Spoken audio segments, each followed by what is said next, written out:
Would you like me to sort your delivery? You are generous as you are divine, oh booty queens and booty queens. I don't give a damn what you're entitled to. So if you don't like it, you can take back your food and your castle and right off. You should treat books with more respect. Welcome to Mystery Pony Fiction, hosted by the Mystery Fluttershy fan. Pinkie Pie Fights Gordon Ramsay by Buck Swisher.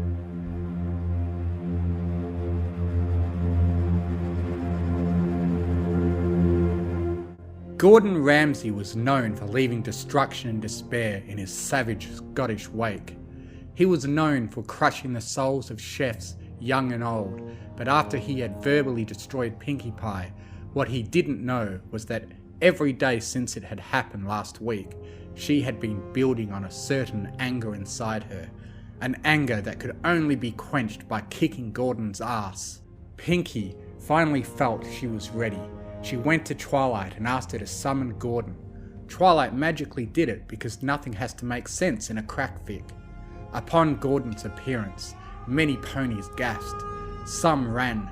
Gordon just stood there, confused and angry to find himself back in a place where ponies can't cook. "Seriously, for fuck's sake, why the fuck am I back here?" he said. Then he saw Pinkie. He scoffed. "You again?" Pinkie didn't speak, but rather stare at Gordon. It was a death stare like no other. The rest of the main six were watching nervously from behind Pinkie. "Can you not speak?" said Gordon. "I don't have time for this. I need to get the fuck out of here."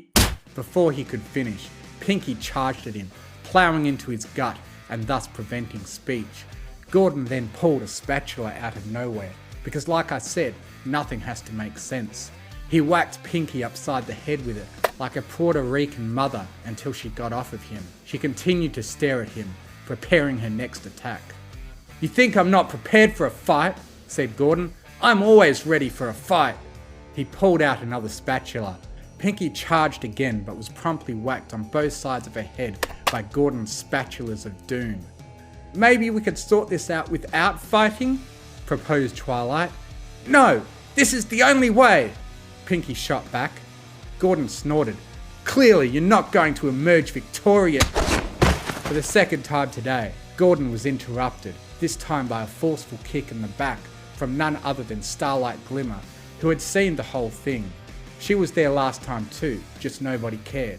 Gordon pitched forward and hit dirt. He flipped over and looked up at Starlight. "Who the fuck are you?" he asked. Wasting no time with introductions, Starlight aimed a kick at his chest, but he was ready. He used his spatula to block the attack and stood up. "Fool!" he said. "Never wait to execute an attack." He threw the spatula with incredible precision at Starlight, causing it to smack her between the eyes. She swayed for a moment, dazed. Gordon's spatula flew back to him like a boomerang. It was at this moment that the main six and Starlight realised that Gordon was a combat expert. He wasn't actually a combat expert, but he was for this fic. He looked around at all the ponies, daring one of them to advance. He looked behind him, where Pinkie was preparing to kick him, and when she attempted to buck him, he dodged the attack. "Ha!" said Ramsay. He whacked Pinkie with a spatula again. "Buck this!" said Rainbow Dash. She flew towards Gordon at light speed, but all he had to do was duck. Rainbow went flying through a window and into a small shop. Gordon turned to look at her. "Fool!" he called out. Starlight's horn began to glow, and so did Gordon's spatulas of doom. He realised what was happening and held onto them tight, causing Starlight to pull harder. Once it looked like she was pulling as hard as she could, Gordon let go, causing the spatulas to smack Starlight in the face so hard she flew back faster than Rainbow did. Once again, Gordon laughed. "You're just hurting yourselves," he said. While it was true that he could beat the main six, there was one thing that Gordon was weak against. And no, it wasn't Princess Celestia's fat ass or her sisters. Good try though. Twilight used her horn to summon a small sandwich, then levitated it up to Gordon's face. "What's this?" he asked. "It's a peace offering," she said. "We surrender." Gordon gave her a skeptical look, but decided to take the sandwich. He took a bite and at that moment, Twilight smiled. "It's dry!" Gordon screamed so loud that Celestia almost dropped her cake.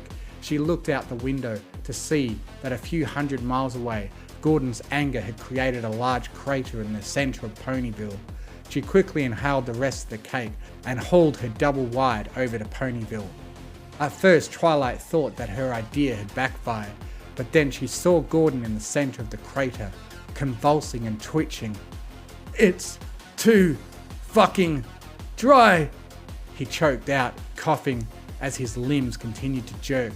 At last, Gordon had been defeated. Regardless of this, Starlight went into the crater and bucked Gordon with all her strength. She still had 2 red marks on her face from the spatulas. Just as Pinkie was preparing to do the same, Gordon disappeared in a cloud of dust. "Oh," said Pinkie, realizing that she could no longer kick him in the face. Twilight sighed a sigh of relief. "Well, that takes care of that problem," she said. "Well, it doesn't take care of mine." Just then, the owner of the shop that Rainbow Dash had crashed into emerged. Turns out that the shop was run by none other than the infamous Anon, who really didn't give a shit about the whole Gordon Ramsay thing until now. He picked up Rainbow and dumped her outside the shop's broken window. She was unconscious. "Why?" Anon said angrily. "Can't I just live my fucking life without Rainbow crashing into me?" What the others didn't know was that Rainbow Dash had crashed into Anon, trying to stop Gordon Ramsay from leaving Ponyville last time. Anon was fed up, but unfortunately this story isn't about him.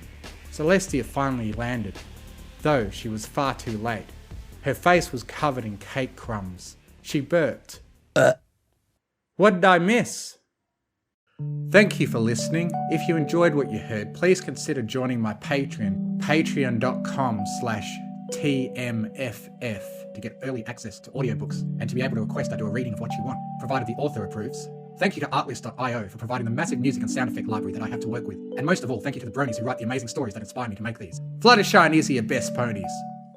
I now have a Discord server where you can join in and chat with other fanfiction fans. If you enjoy what I do, you can donate to me on Ko-Fi, links in the description.